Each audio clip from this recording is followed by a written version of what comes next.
Expectation తగ్గట్లేదు అంటున్నారు. Just సముద్రం నుంచి బయటకు వచ్చాడు అంతే, ఎక్స్పెక్ట్ లేదు. అలా ఏమన్నా సినిమా చూస్తే గానీ అర్థమవుతుంది అన్న, సినిమా చూడకుండా మాట్లాడితే ఎవరన్నా చెప్తారు. అవును, ఎన్టీఆర్ చంపాడు అంటారు, నిజమేనా?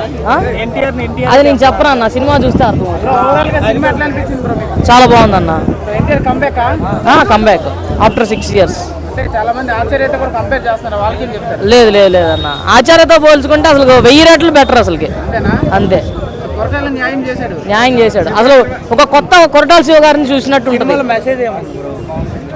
అవన్నీ నేనే చెప్తే ఇంకెందుకు పోయా సినిమా అంటే. ఏదో మెసేజ్ కనబడుతుంది కదా, ఫియర్ ఉండాలా? భయపడాలా అందరూ? ఫియర్ చూపిస్తాడు. ఫియర్ చూపిస్తాడు. ఎన్టీఆర్ కొరటాల శివ చూపించాడా లేకపోతే ఎన్టీఆర్ చూపించాడు, మేము చూసాం. అండర్ బీజిఎం పెద్దగా ఏం లేదు అంటారు కదా, రొటీన్ బీజిఎం ఏం లేదు. అలా ఏముండదన్న. తలపతికి అక్కడ రజనీకాంత్కి ఇచ్చే అంత మ్యూజిక్ అయితే ఏం లేదు అంటారు, ఎంతవరకు కరెక్ట్ అది? అలా ఏం లేదన్న, క్యారెక్టరైజేషన్ తగ్గట్టు కొడతారన్న ఏదన్నా సరే. అంటే బాగుందంటారు మ్యూజిక్? బాగుందన్న. సాంగ్స్ కూడా అంత బాగా ఏం లేవు, బయట ఆడియో బాగుంది కానీ వీడియోలు అంత అప్రాపర్ గా ఏం లేవు. ఒకసారి వెళ్ళి అన్నోడిని ఒకసారి రెండోసారి చూసినాం మనం. సెకండ్ లేదు లాగ్ అంటే ఏం లేదు, కొంచెం స్లోగా ఉంది అంతే.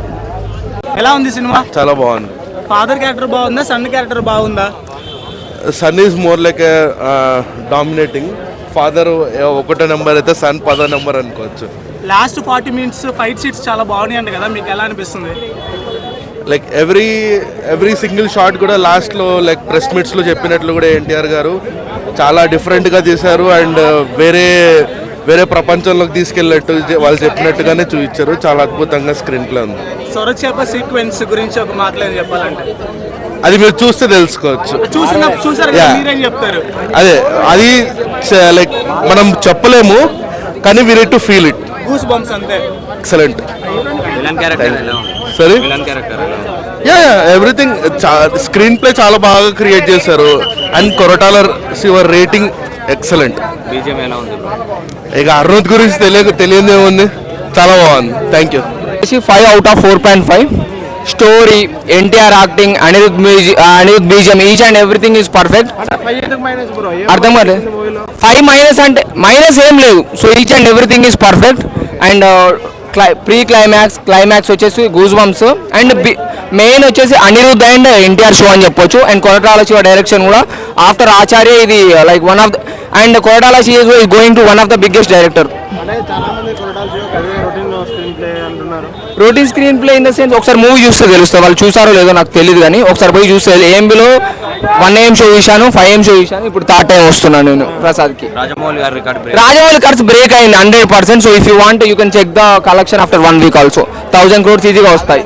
నుంచి ఎండ్ వరకు మొత్తం స్టోరీనే వర్త్ వాచింగ్. మాత్రం పార్ట్ 2 కోసం డెఫినెట్గా వెయిట్ చేయొచ్చు. ప్రతి సీన్, ఫైట్, పెద్ద దేవరా అవనివ్వచ్చు, చిన్న దేవరా అవనిచ్చు, ఆయన ఆరో కానీ, ఆయన లుక్స్ కానీ, హ్యాండ్సమ్నెస్, ఫైట్, యాక్షన్, మాస్ అన్నిటికీ ఎన్టీఆర్ అంతే. 1 word. సాంగ్స్ అన్నీ బాగుంది. దావుదీ సాంగ్ ఒకటి లేదు ప్రెసెంట్ అయితే, అది కొంచెం డిసప్పాయింట్మెంట్. మేబీ యాడ్ చేస్తారేమో. అది ఏం నచ్చిందని చెప్పలేమన్నా. ప్రతి దాంట్లో ఇంకా ఎన్టీఆర్ ఆయన 6 years తర్వాత రానివ్వచ్చు సోలో మూవీ, 16 years అయినా సరే వెయిట్ చేస్తారు.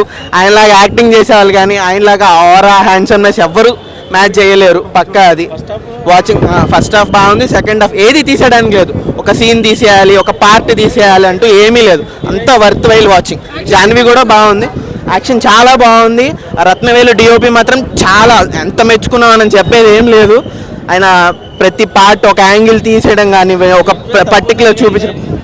హీరోయిన్కి స్క్రీన్ ప్రెసెన్స్ తక్కువ ఉంది, మేబీ పార్ట్ 2లో ఉండొచ్చు, చెప్పలేము. ఎందుకంటే పెద్ద దేవర పార్ట్ ఎక్కువ, చిన్న దేవర పార్ట్ కొంచెం లైక్ సెకండ్ హాఫ్ నుంచి స్టార్ట్ అవుతుంది కాబట్టి హీరోయిన్ పార్ట్ తక్కువ. లాగ్ ఏం లేదు బ్రో, అసలు ఎక్కడ లాగ్ ఏం లేదు, మొత్తం స్టోరీ రన్నింగే ఉంది. స్టోరీ చాలా బాగుంది. కామెడీ ఏం లేదన్న, కామెడీ ఏం ఉండదు. సైఫ్ అలీ ఖాన్ కూడా చాలా బాగున్నాడు. అతని ఏజ్ ట్రాన్స్ఫర్మేషన్ కానీ, అతని వాయిస్ ఓవర్ కానీ ప్రతిదీ చాలా బాగుంది. ట్విస్ట్ అంటూ బ్రో మనం ఏది ఎక్స్పెక్ట్ చేస్తాము, ఇదేదో పెద్ద లైక్ థ్రిల్లర్ మూవీ కాదు కదా. ఒక స్టోరీ నడుస్తూ ఉంది, ఒక పర్టికులర్ ఏజ్ టైం నుంచి ఇంకో పర్టికులర్ ఏజ్ టైంకి వెళ్తుంది. ఒక ఆ టైం స్పాన్ కరెక్ట్గా మ్యాచ్ చేశారు. చాలా బాగుంది. అనిరుద్ గురించి చెప్పాల్సిన పని లేదు. ఫస్ట్ హాఫ్ చింపేశారు అసలు ఇట్లా. చాలా బాగుంది సినిమా, చాలా బాగుంది. ఇద్దరిది బాగుందన్న. అంటే చెప్పకూడదు అన్నీ, ఏం చెప్పకూడదు అసలు. ఒకసారి చూడండి, మైండ్ బెండ్ అయిపోద్ది. ట్విస్ట్ అయితే వేరే లెవెల్ ట్విస్ట్. ఒకసారి చూడండి, అందరు చూడాల్సిన సినిమా ఇది అయితే.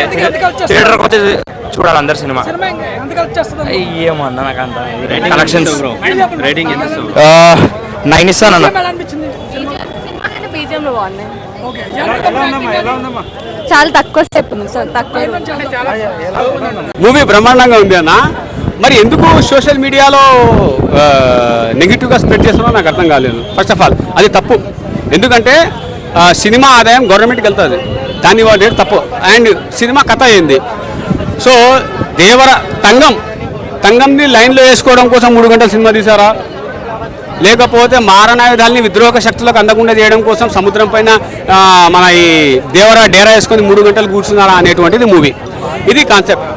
మరి మూవీలో పార్ట్ 2 ఏంది అంటే మళ్ళీ ఇందులో సబ్ టైటిల్ ఏంది అని అంటే దేవరని వరని దేవర చంపాడా లేకపోతే సైఫ్ అలీ ఖాన్ చంపాడా అనేటువంటి ఇది సెకండ్ హాఫ్. ఈ విధంగా నచ్చేటువంటి స్టోరీలో స్ట్రాంగ్ ఏముంది అని అంటే స్క్రీన్ ప్లే స్ట్రాంగ్గా ఉంది. మన ఎన్టీఆర్ గారి యాక్షన్ చెప్పాల్సిన అవసరం లేదు. దాని తర్వాత సైఫ్ అలీ ఖాన్ గారి యాక్షన్ బాగానే ఉంది. Each and everything is okay. But ఒకటి ఎందుకు దూరిందో సాంగ్ నాకు తెలియదు, అది ఎందుకు వచ్చిందో నాకు తెలియదు. అది ఆ సాంగ్ నాకు చెడ్డ చిరాకులేసింది. అది వదిలేస్తే మటుకు ఓవరాల్గా సినిమా మటుకు బ్రహ్మాండంగా ఉంది, నో ప్రాబ్లం. ఇప్పుడు పార్ట్ 2 తీయాలా అంటే ఏదో ఒక ల్యాగ్ తీసుకోవాలి. దాని ల్యాగ్ కదా లీడ్ ఏమైతుందంటే ఇంకా లీడ్ని మీరు ల్యాగ్ అంటున్నారు. సో ఇక్కడ ట్విస్ట్ ఏంటంటే ఇద్దరు చనిపోతారు. మరి పార్ట్ 2 ఎట్లా తీస్తాడు దేవరా అనేటువంటి ట్విస్ట్. ఇంకా తగ్గించితే బాగుండేది అన్న, ఇంకా తగ్గించితే బాగుండేది. ఒకటే డైలాగు పొంగి ఉప్పొంగి పొంగి పోవాలంటారు అంతే, అంతకుమించి డైలాగ్ ఏం లేవు ఆమెకి.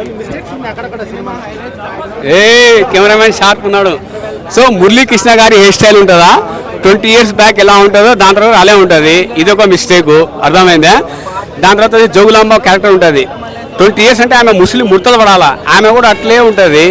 ఈ విధంగా ఉన్న చిన్న మిస్టేక్లు చెప్పుకుంటా పోతే మళ్ళీ ఇంకా సినిమాలో అయిపోతుంది. ఓకేనా? ఆచార్ ఇప్పుడు అనా సరే నీ పాయింట్ ఆఫ్ వ్యూగా వస్తాను. కెమెరామెన్ ఈమె మధ్యలో దూరింది, ఎందుకు దూరిందో తెలియదు కానీ దూరింది. సో ఇప్పుడు ఫస్ట్ సీన్ ఏముంటుంది తెలుసా? టైగర్ నాగేశ్వరరావు సీన్ మాదిరి ఉంటుంది, బాంబే సీన్. రెండో సీన్ ఏముంటుంది తెలుసా? సింహాద్రి సీన్ మాదిరి ఉంటుంది. ఏది సింహాద్రి సీను నిప్పుల కాడ కొట్టడం. మూడో సీన్ ఏముంటుంది తెలుసా? ఛత్రపతి మన ఈయనేమంటారు రాజమౌళి గారు షాక్ని పంపించారు, చిన్నగా ఉంది. అది అయినంత మాత్రాన సింక్ ఒకటే కాదు కదా, అక్కడ వేరే ఉంటుంది ఇక్కడ వేరే ఉంటుంది. అది చూస్తే అర్థమవుతుంది. బట్ సినిమా అయితే ఎక్స్పీరియన్స్ అంతే.